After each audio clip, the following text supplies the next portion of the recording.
Hello everyone, আসসালামু আলাইকুম। কেমন আছেন সবাই? আশা করি অনেক ভালো আছেন। আমিও অনেক ভালো আছি আপনাদের দোয়ায়।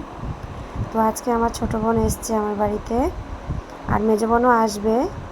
আর ছোটো বোন এসছে আজকে সন্ধ্যাবেলা, মেজো বোন কালকে সকালে আসবে। তো একটু মজা করছে আমার সাথে। আবার আমার ছোটো বোনটা একটু বেশি আর কি ঠাট্টা করে আমার সঙ্গে। তো মজা করছিলাম। এবারে তারপরে খাট কিনেছি। ও আবার ঘরে ঢুকে বলল, ও এর আগে দেখেনি, মানে এমনি ফটো পাঠিয়েছিলাম দেখেছিল। তো এখন এসে ও আবার খাটে উঠে বসে দেখছে, বলছে ভালো হয়েছে সব কিছু, খাটটাও অনেক সুন্দর হয়েছে।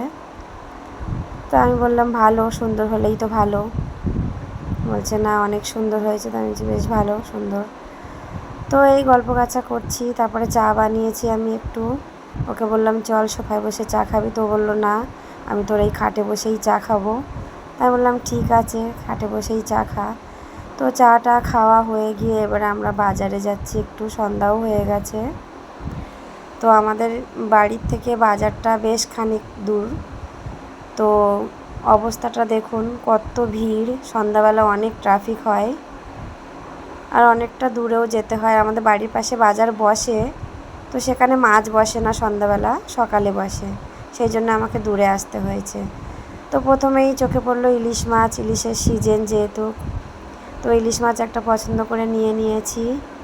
আর দাদাভাইটা বলছে কেমন করে কাটবো, আমি বললাম রিং পিস করো।